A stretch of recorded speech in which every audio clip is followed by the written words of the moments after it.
Shalom, selamat pagi adik-adik semua. Good morning, Sugeng Enje. Ya, kita sungguh bersyukur hari ini kita boleh bersama-sama kembali ya. Kita mau memuji Tuhan dan juga bersama-sama untuk belajar firman Tuhan. Jumpa lagi ya bersama Kak Retno di sini dan juga ada Kak Agung. Ya, kita sungguh bersyukur kita boleh bersama-sama untuk beribadah kembali ya. Ya, sebelum kita bernyanyi bersama, kita mau berdoa terlebih dahulu ya. Lipat tangan, tutup mata, kita mau mengucap syukur kepada Tuhan Yesus. Selamat pagi Tuhan Yesus. Terima kasih untuk berkat-Mu hari ini. Terima kasih Tuhan untuk kesehatan yang Tuhan Yesus berikan untuk saya dan teman-teman hari ini.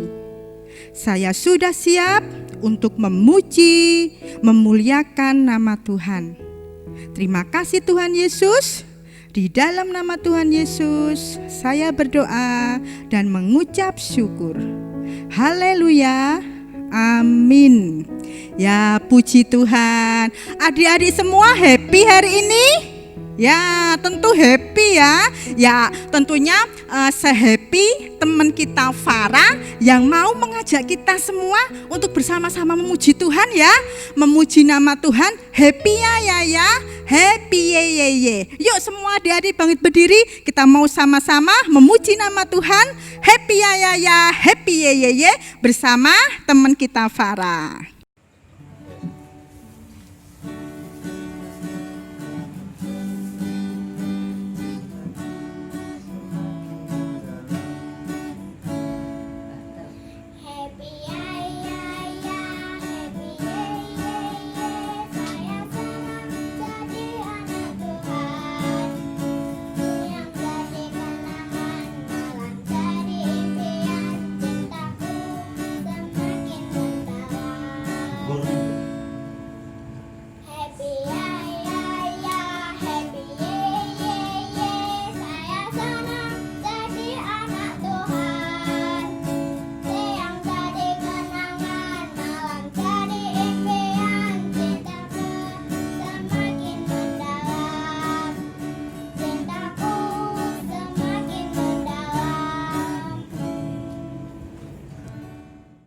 Yeay, puji Tuhan. Kita sudah memuji Tuhan bersama teman kita Farah ya. Happy ya.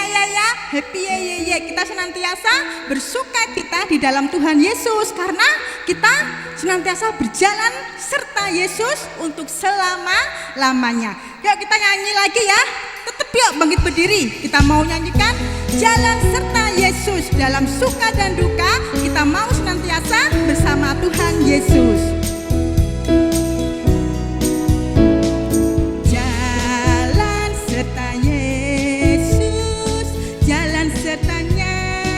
Setiap hari jalan serta Yesus selamanya. Jalan dalam suka, jalan dalam duka, jalan sertanya setiap hari. Jalan dalam suka, jalan dalam duka, serta Yesus selamanya. Sekali lagi ya, jalan serta Yesus.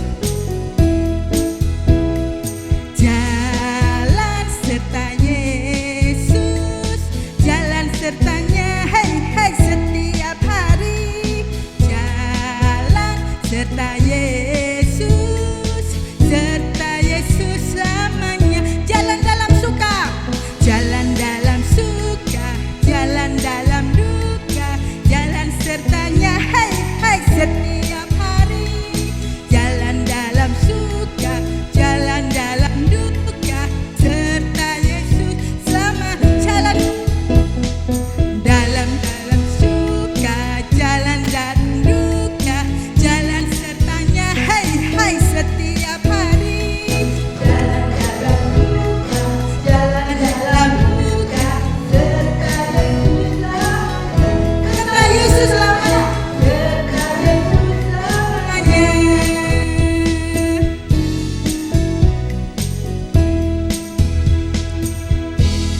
puji Tuhan adik-adik.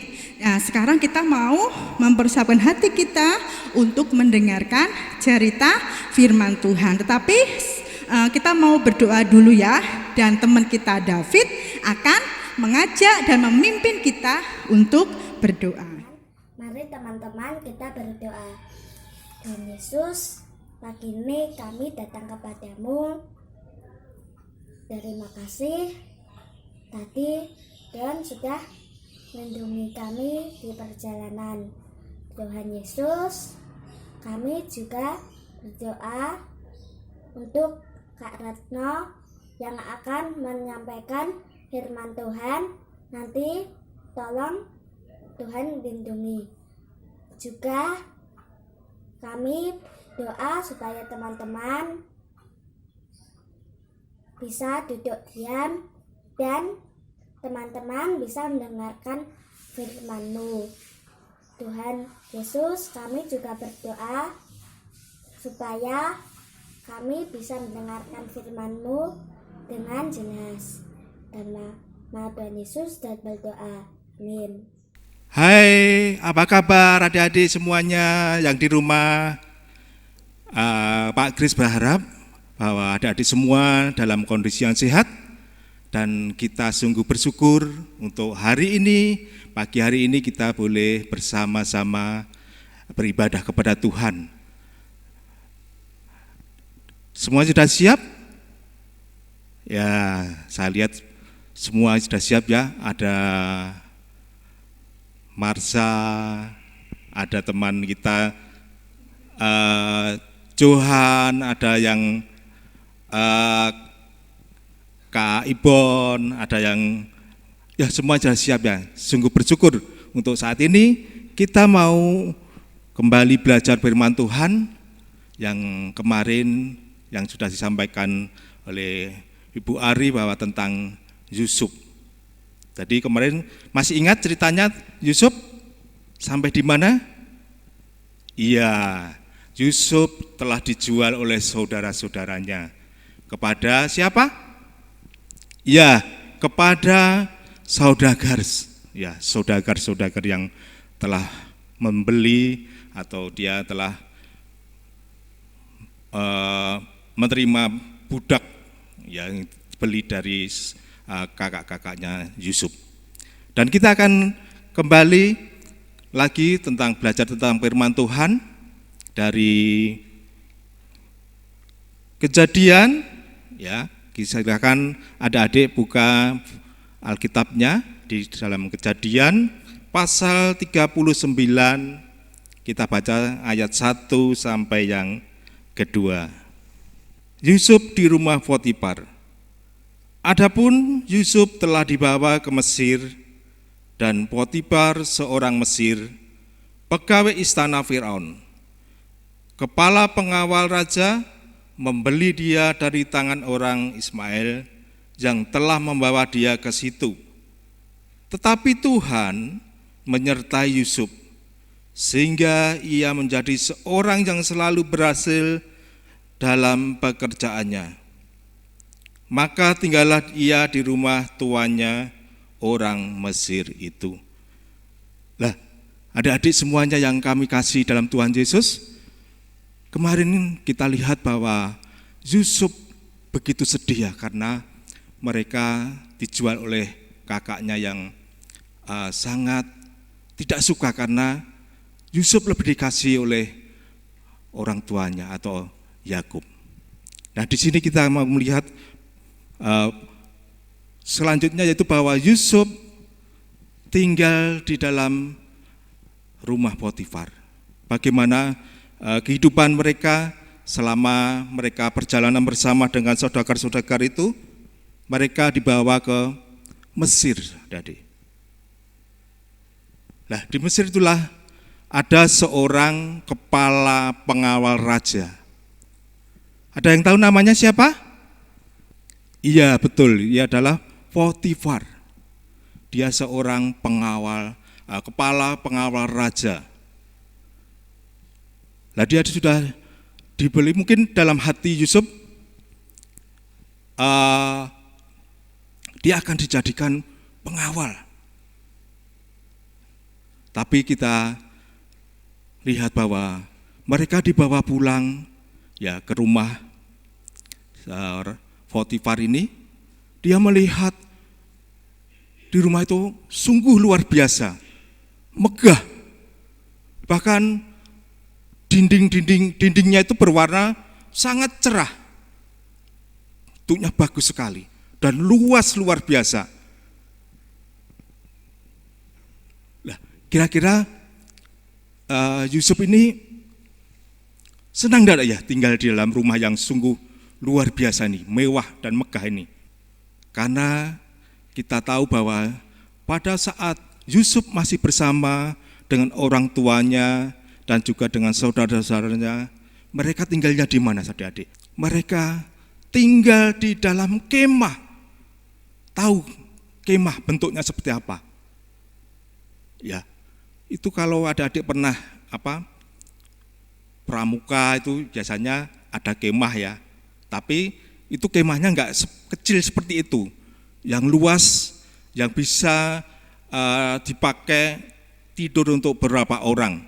Lebih dari 10 orang. Lah, adik-adik, Yusuf itu tidak senang. Mereka sedih sekali. Mereka tidak bisa menikmati rumah yang mewah itu. Dia sedih kenapa kira-kira? Mereka sedih karena tidak bisa bertemu dengan orang tuanya. Tidak bisa bertemu dengan saudara-saudaranya. Dan lebih lagi yang membuat sedihnya, karena Yusuf tidak tahu bahasa yang mereka bicarakan itu. Itu menjadi suatu kesedihan.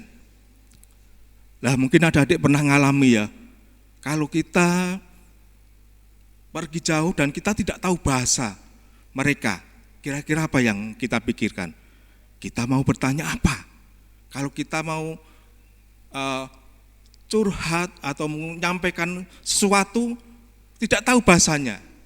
Itulah yang dialami oleh Yusuf. Itu yang menjadi cerita. Tapi kita ingat bahwa Yusuf ya punya satu Allah yang sungguh luar biasa.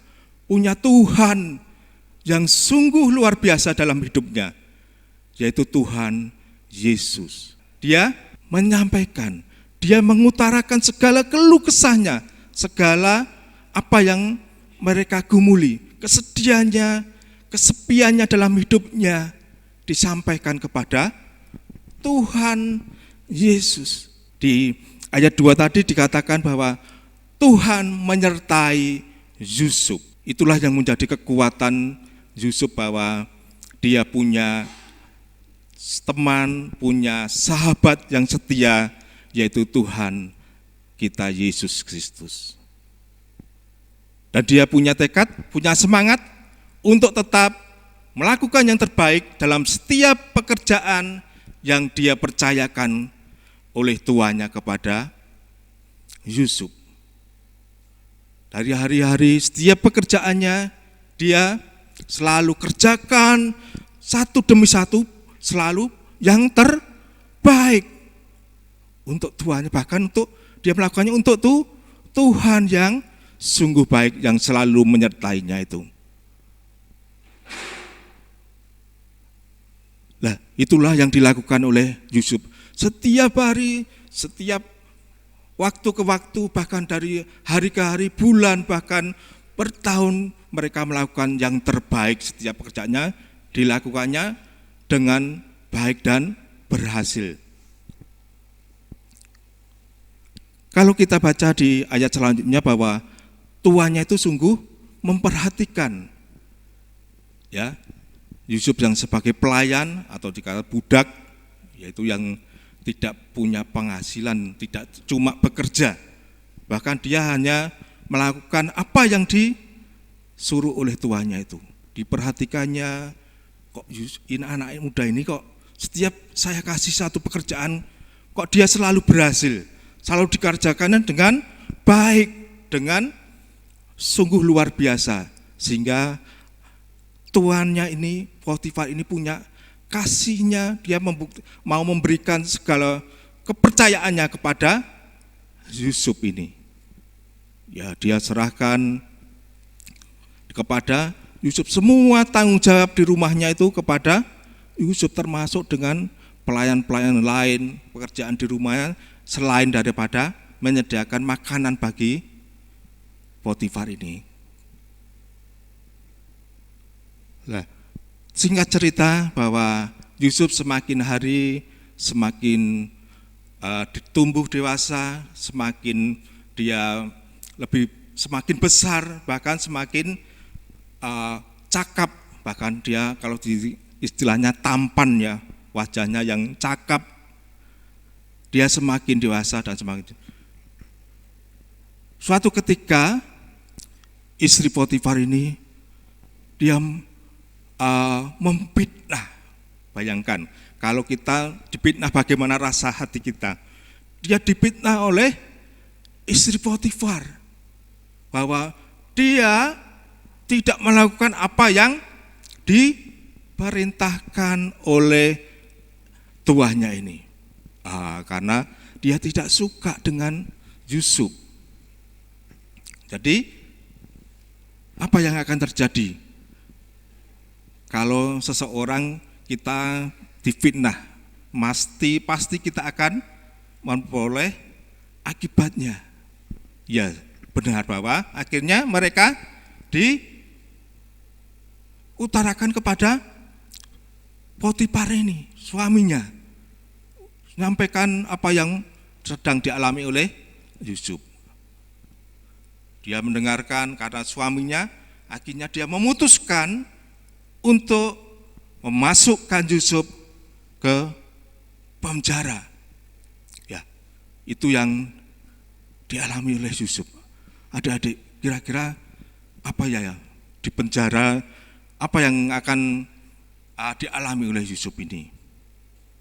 Penjaranya itu tidak penjara seperti sekarang ini yang modern ini ya, tapi penjaranya itu di bawah tanah yang gelap dan tidak ada alas seperti sekarang ini atau ubin, hanya tanah yang ada.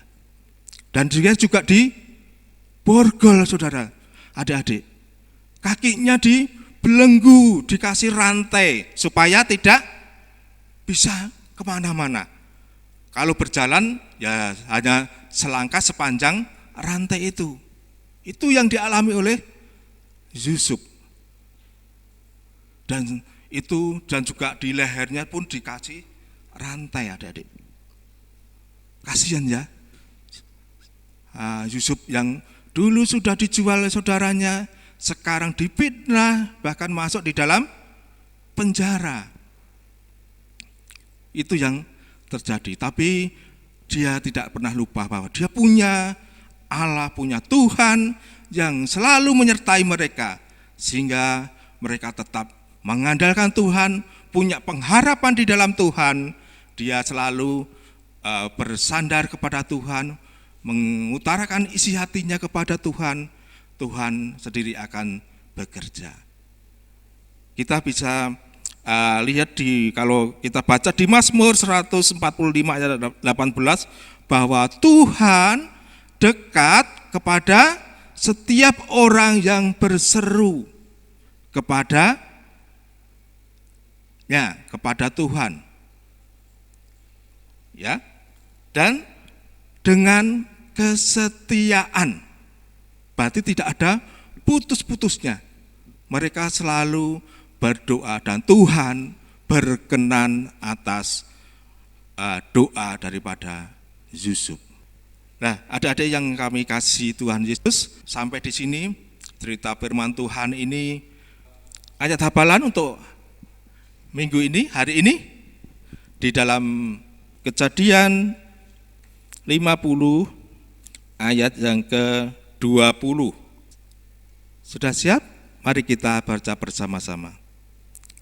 Memang kamu telah mereka-rekakan yang jahat terhadap aku, tetapi Allah telah mereka-rekakannya untuk kebaikan.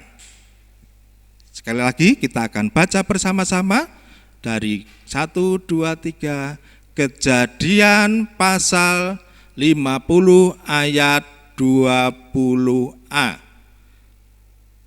Memang kamu telah mereka-rekakan yang jahat terhadap aku, tetapi Allah telah mereka-rekakannya dalam kebaikan.